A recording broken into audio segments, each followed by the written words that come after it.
Why COVID? I've studied the changes that the world has been undergoing since 1913 for 10 years, almost full-time, and over 20 in total.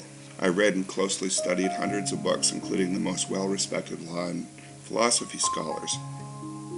I wanted to say something to explain everything COVID from a more broad perspective than what most people see. My other books and videos explain it from a law and philosophy point of view. This one explains through history and finance. This essay explains what is actually going on and why.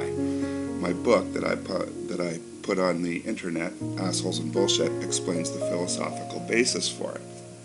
Many of the ideas in this essay are ones that you have not likely heard. Not many people read these old books.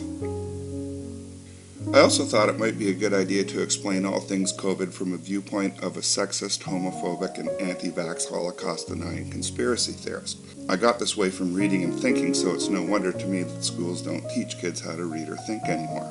The Satanist J.S. Mills explains that you either know both sides of an argument or you know nothing. If you cannot argue your opponent's point of view, you have no business arguing your own. Knowing your opponent's point of view prevents you from playing the fool. According to Aristotle, politics is the study of conspiracy. My education in political science came from old law and philosophy books. I know lots of stuff about the West that almost no one knows, and that I think everyone should know. Formerly, I was educated as an engineer. I explain these things in my free ebook, Assholes and Bullshit, A Language Problem, and that gets into some of the philosophy that underlies the West that almost no one knows. And I got most of that from Immanuel Kant, and some of it from Pufendorf and some other Enlightenment philosophers and law scholars.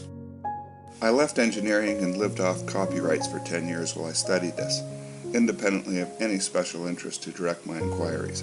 I wanted to understand what had gone wrong after 9/11 and what was wrong with my dealings with lawyers.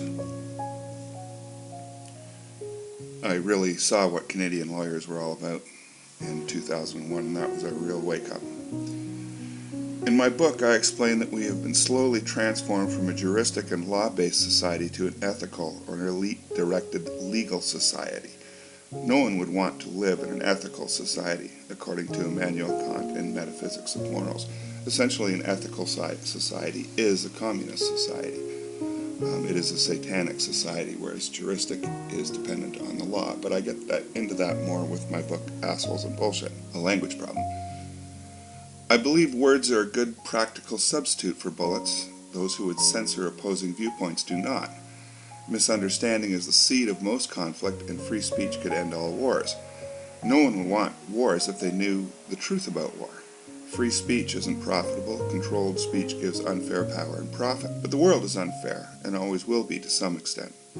Power structures have to exist in a technological society, for reasons beyond the scope of what I'm saying in this essay. An idealistic society like a utopia cannot coexist with a technological one.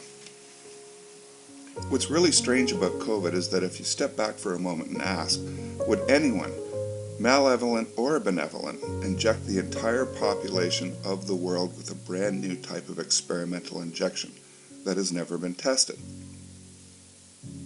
Of course, the pharmaceutical companies know perfectly well what's in this experimental injection, and they also know what it's going to do. They just don't want us to know or have any liability, and that's why it's called experimental. And it is liability-free. Really, it's true. This vaccine is totally liability-free, and they don't even tell us what's in it. Mask-wearing doctors and other educated professionals operating under Stockholm Syndrome can be made to believe you should take the vaccine. But reasonable, right-thinking, ordinary folks cannot, even when faced with the threat of catching a bad cold. I had a really bad case of whatever it is in December 2020 for over a week, but knew enough to stay away from health professionals, get plenty of rest, drink lots of liquids, and to eat vitamin C and D like it's candy, as well as other good food. I will talk about this in the context of America and the United States rather than Canada, because in Canada, no one actually knows who rules over us. Who is the crown? Where is the crown located? The situation isn't quite as absurd in the United States. Americans are governed from Washington, D.C., which is outside American jurisdiction, so the Constitution is irrelevant when you're in Washington, D.C. Any Washington, D.C. cop is happy to tell you that if you go for a tour. You cannot expect someone in France to respect the U.S. Constitution. You can't expect someone working in D.C. to respect the American Constitution. It's kind of absurd. It really is absurd, but it's just not quite as absurd as the situation in Canada. The executive branch is responsible for ensuring that your rights aren't violated. The courts are legal courts, not lawful ones. Legal was an ancient Chinese philosopher, and under his philosophy of law, you are ruled by the letter and not the spirit of the law, as in the case of Western common law. They write these statutes in Washington, D.C. So you go to court because someone's violated your rights. You've got to work within their statutes. Today's lawyers are really attorneys. An attorney isn't quite the same thing as a lawyer because he isn't taught the common law. You would think that in both Canada and the United States, lawyers would be taught the common law because we live in common law countries. It's nothing more than a wealth transfer agent, and if you want the common law, you have to go it alone. And even then, they won't give it to you nowadays. It's a suicidal death cult. We'll just ignore all this for now and not fall too deep into these other rabbit holes.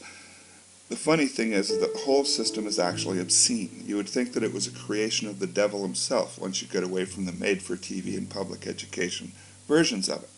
The income tax funds wars, war debt takes away freedom, and allows more income tax to be collected. It's like a pedal-driven skull hammer. The income tax money goes to pay interest on the counterfeit money loans given to government by the private banks. The income tax feeds the serpent, doesn't keep the lights on or the roads paved, like Revenue Canada or the IRS will tell you over the phone, because they're allowed to lie to you. Other taxes and electric bills pay for these things. No one can really say where the income tax money goes. Some of it disappears to control inflation. The rest goes into the mouth of the serpent. We fight wars to get people in other countries to pay the same income tax and allow our banks to run their societies through tax-free foundations and think tanks that cannot be audited, just like at home. The whole system operates like a pedal-driven skull hammer that pleasures you as you ride, keeps you comfortable with Hollywood movies and luxuries and stuff like that. A loss of innocence can mean many things. A loss of innocence in the context of this essay is to learn that while Jesus and your mother love you, your rulers do not, and they never have. The world runs on money, not love. War is fought for money, and it's always been that way. And up until recently, we've had a war-based economy. It's well known that armies actually work for the financial institutions. So, follow the money. The wars that the West has fought over the past century have been to bring all countries, all over the world, under a private central banking model, where private banks print the money from nothing and lend it to governments and collect the interest. Of course, bankruptcy has to happen as a result of this, because as soon as the printing press starts printing, the money is earning interest. So there's more money owed than what's available. Private banks controlled the press, killed off their opposition, installed the private Federal Reserve, created intelligence agencies, and bought up politicians, control of medicine, physical assets, and land with the profits.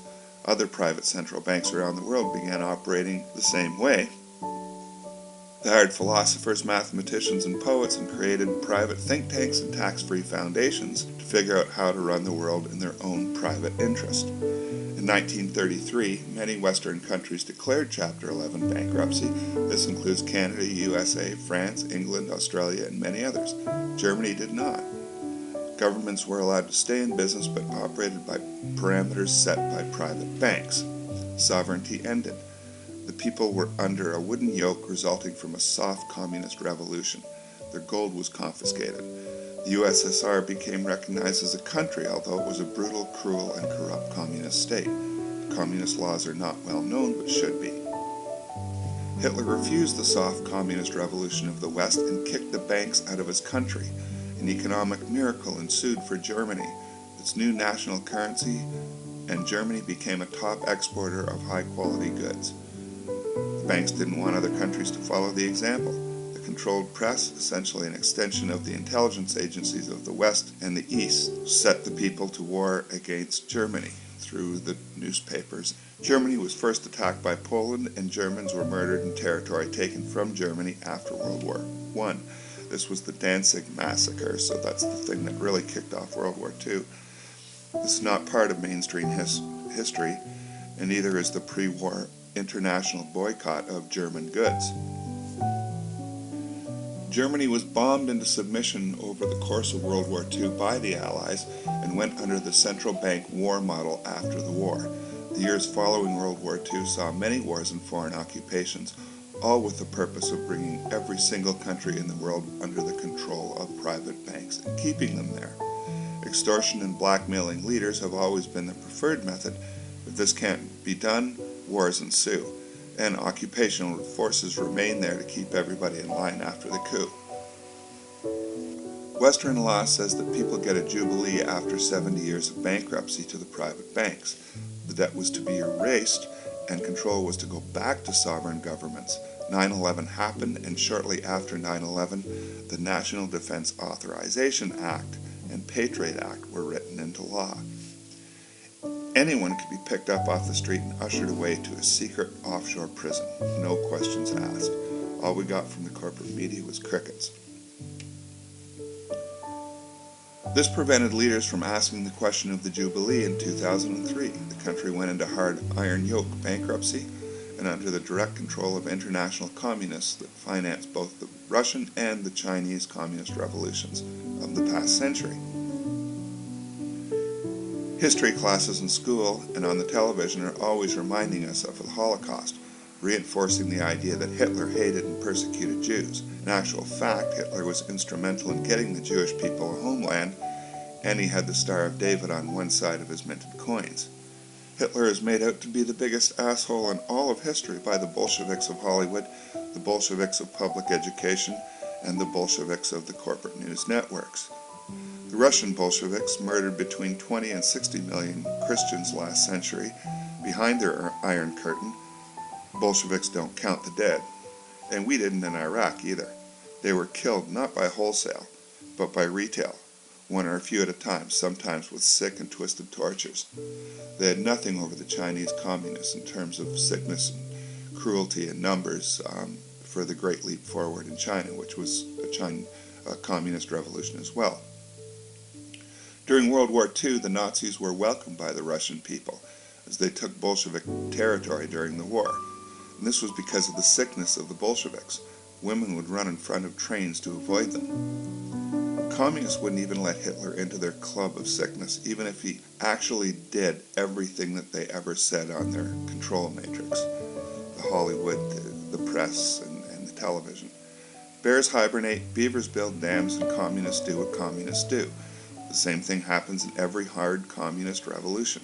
This can be cooking families alive in large skillets, setting Christian churches on fire with the parishioners inside, raping nuns, or raping and nailing women to the sides of buildings, leaving them to die. Communist revolutions always target the Christians because the Christians have a universal law requirement, and therefore a definition of evil that is independent of the rulers. This prevents the rulers from creating a narrative that suits them.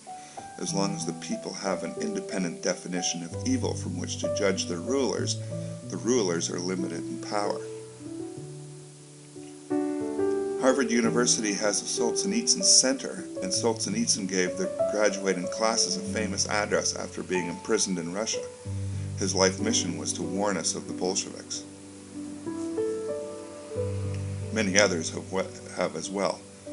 Alexander Solzhenitsyn, in his famous Gulag Archipelago, asks why people in the West aren't taught about Bolshevism. And he answers his own question by explaining that it's the Bolsheviks who run the West. Exposing the truth is known as revelation of the method, and it's something our conspirators believe they must do, according to many conspiracy theorists. Under our laws, it may stand as an offer, but one you didn't reject. You have to be deaf, dumb, blind, and stupid not to see that something is very seriously wrong with the world, even if you think Big Pharma is trying to save us with these experimental gene therapy injections. In the late 90s, Wired published an article, "The Future Doesn't Need Us Anymore." The title's self-explanatory, and the reason is modern technology. Most of the physical work done by humans can now be done by robots, and we have machines doing mental work for a long time. Look at any live video from any place in the world and you'll see people wearing masks.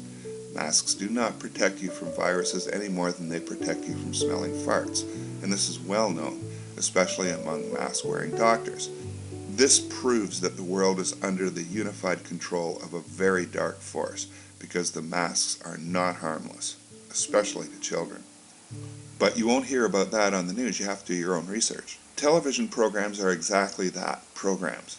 Why are they programming people to wear masks? There must be a reason, and just because you don't know the reason doesn't mean that there isn't one. The military has two purposes in the modern age. It drives technology. You always have to have better weapons than your opponent. There is always a technological race. To ensure that countries fulfill their debt obligations, the military is really a collections agency for the private bank in the case of the West.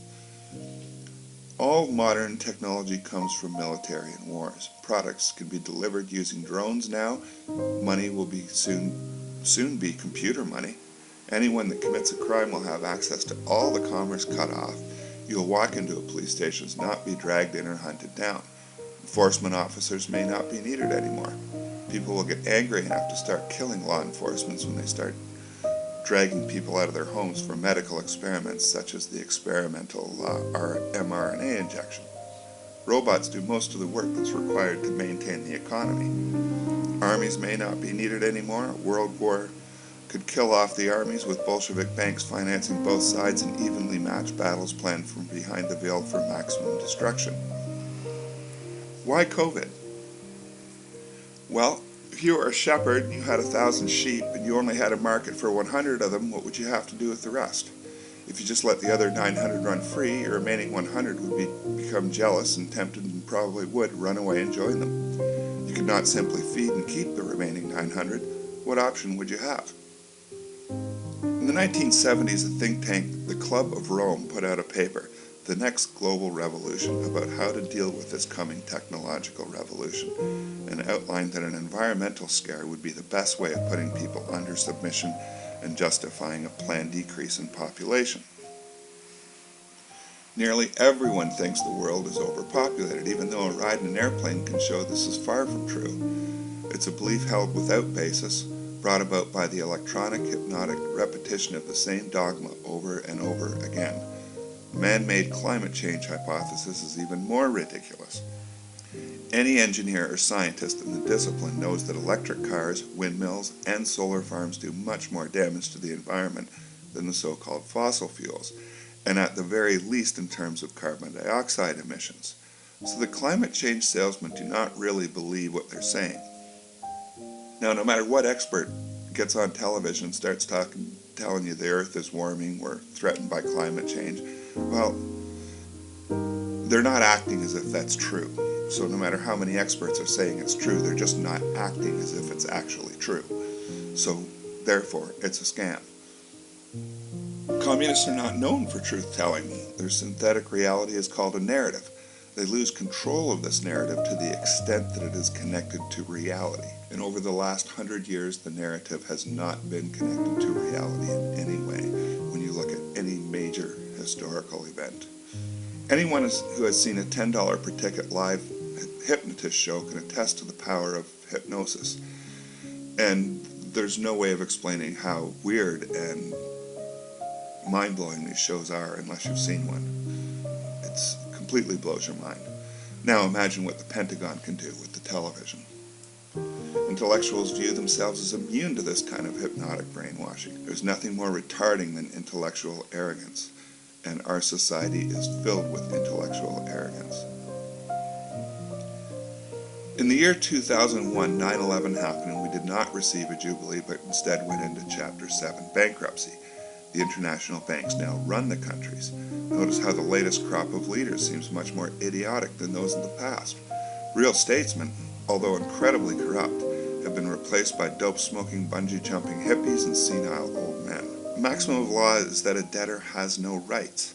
As we sink further into bankruptcy, banks make the orders for governments and we lose rights. The New Deal in 1933 resulted in gold confiscation and a loss of property rights through registration. People turn their bills of sale for cars over to governments now when they register their vehicle. Who has the deed for their land? Even after you pay your mortgage, you don't get the deed for your land unless you press for it somehow. You're not going to get much help from attorneys either. There's absolutely no reason to think the medical establishment is any less corrupt than the banks, the press, the courts, the individuals who seek elected office for the privilege of power rather than its responsibility and noble cause, or even the corporations. Medicine is not like other sciences. This is because of the complexity of the systems involved. It's still an art, much like building churches was centuries ago. Today's civil engineers have a near complete understanding of buildings, while medicine still remains an art. Go to two different doctors and you won't get the same treatment, but all the buildings are the same. It's a system that has an unbelievable complexity compared to anything man can build. The human body is unbelievably complex. We just don't have the math to express it even in simple terms. Even with 7 or 8 or 9 organs operating together, we don't have the math that can create a model that can predict how a system like that will work. What's surprising about medicine is that suddenly, the corporations have developed a cure for the common cold. This single cure is safe and effective for everyone, yet it must also have its ingredients kept secret. The common cold now poses a threat to the future of humanity. Science has suddenly discovered that a mask can protect you from catching or spreading a cold. A liability-free experimental mRNA injection will be forcefully administered, but the results of the experiment will be hidden from the public for over 50 years. The shot is said to be both safe and effective. All the doctors employed will tell you that you should take the vaccine. The definition of both the word vaccine and the word pandemic were changed immediately prior to this COVID pandemic. No increase in death rates after the pandemic was observed, before the experimental injection was introduced. The media and the hospitals lied about casualties during the start of this pandemic, get everybody scared, and then want to be vaccinated. People have been getting vaccinated after testing positive for COVID. No one in the past would vaccinate a sick person or somebody that's already had the disease. Vaccinations are preventative, so if you're sick, it's too late. These experimental injections aren't really vaccinations by any conventional definition. The PCR test is overcycled to generate a large number of false positives and more fear. Protection rackets require fear, and protection rackets are the oldest trick of criminals. Would anyone, malevolent or benevolent, inject the entire population of the world with a brand new type of experimental injection that was never tested? Doctors walking around with masks on really strips them of their clothes, and it strips the medical establishment of its clothes, and the political establishment, the whole damn thing, because a mask will never, ever protect you or anyone else from a virus. And it's easy to research that online. We've changed from a war on terror and the environment to a war on the common cold. Remember the war on drugs? Remember the war on poverty? Both drug use and poverty increased after these wars. The common cold will explode during this war because all pandemics of history have been driven by vaccines. And I have references for all the stuff I'm saying, and I'll post them below the video. For every COVID doctor on TV trying to scare you out of your wits, we have 100 on our side, and these are the real scientists who have lost their positions due to whistleblowing. The television and the experts on it are allowed to lie to you. The lying is obvious. See the Smith Modernization Act, buried in the National Defense Authorization Act of 2014. Actually, what some may regard as funny is that the TV anchors have to lie to you. They are not legally responsible to tell you the truth and are often under the implicit or explicit employ of the pharmaceutical companies. They're dependent on the advertising dollar. Pharmaceutical companies do not have liability for the vaccines and must operate under the interest of their shareholders, who are the ordinary folks lining up for the experimental injection, and that legal obligation is to maximize profit. The situation is also reminiscent of the human centipede, involving a group of people where one person's lips are sewn to the next person's asshole, and so on, a line's constructed. The First in line eats, and that's always the banks. Madness is the best weapon the Bolsheviks ever had. Maybe it's the only weapon they ever needed. You must do your own research, and I suggest starting with reading about masks. No one has the responsibility of telling you the truth in this world. Researching anatomy will show you that you have a brain. It should tell you that you should use it if it is functioning properly. Even when the experts tell you to shut it off, you should keep it on. Start your research with the name Dr. Michael Yeadon in the search engine bar. He was a science boss at Pfizer. Using the search bar, you'll find many other doctors in your searches, some others from Pfizer. All docs on our site are saying pretty much the same thing, even though not exactly the same thing like the ones on TV. The criticisms of these whistleblowing doctors in the mainstream media follow the methods of the communist revolutionary Saul Alinsky. They use insults and very few facts, even on academic websites. Alinsky once had his activists eat cooked beans so that they could fart away any objectionable viewpoints and end a meeting that was to occur the next day that they didn't like. These are the ways of the communists. Conservatives debate through reason and rational discussion. Communists censor, fart, kill, and shout over their opponents. Communists want to end reason and rule with an iron fist and drive their followers insane with narratives that don't make sense on any level. Bolshevik communism is the sickest and most depraved form of Satanism. A well-known conservative intellectual, Theodore Dalrymple, said once that, quote, "Political correctness is the communist propaganda writ small. In my study of communist societies, I came to the conclusion that the purpose of communist propaganda was not to persuade or convince, not to inform, but to humiliate, and therefore the less it corresponded to the reality, the better. When people are forced to remain silent when they are being told the most obvious lies, or even worse, when they are forced to repeat the lies themselves, they lose once and for all their entire sense of probity. To assent to obvious lies is in some small way to become evil oneself. One standing to resist anything is thus eroded and even destroyed. A society of emasculated liars is easy to control. I think if you examine political correctness, it has the same effect as and is intended to. And this was years ago. This was way before Kovid." End quote. Really intelligent scientists can also have the wisdom of a small insect. They can sometimes be made to believe virtually anything due to the hubris brought on by their belief in the infallibility of their own intelligence. And I do have a reference for that.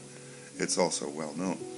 It's obvious that Fauci has no more political wisdom than a well-tutored 10-year-old of 100 years ago, and this is why they put him on the idiot box. Mathematicians make terrible philosophers, and communist scientists believe they have a right to make 2 + 2 = 5 because of their political ideologies and associated license. Satanism takes the word of authority over that of reason. To understand communism is to understand the psychopath. Who should you trust? On one side, we have huge numbers of doctors that have given up their careers to expose the truth of COVID. They're liable for their words and actions, despite the Alinsky-style attacks. Can they be sued? On the other hand, we have pharmaceutical companies operating liability-free and paying doctors and scientists huge salaries to keep the money rolling in while the TV keeps us scared out of our wits and anxiously waiting to line up for the next experimental injection. Now, most doctors aren't in it for the money, but they're like men. They're sheep. They go along to get along. And they're no different than somebody that carries a lunchbox to work every day in that sense. They're human beings. They're not gods. They're not supermen.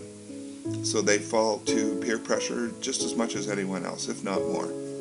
Many of them tend to be Marxists. So we're being suicided by a suicidal death cults used as foot soldiers, such as some Jews and, of course, the stonecutters. They operate our most powerful institutions and have remained united to bring the world into the Build Back Better Great Reset. But secret societies exist to take something away from everyone else. The letters of Omicron can be rearranged to spell moronic. How funny is that? Just another coincidence. Experts would have us believe that coincidences occur more often than we originally believed. The same thing happens over and over again throughout history. What do we say when somebody makes the same mistake over and over again? Is it hypnosis, stupidity, greed combined with hubris, apathy, cowardice, comfort worship, moronic, insanity, all of the above? Does humanity really need a gang of dope-dealing pedophiles and child-molesting Satanists to steer it into the future or protect them from nature, even when the threats are actually real?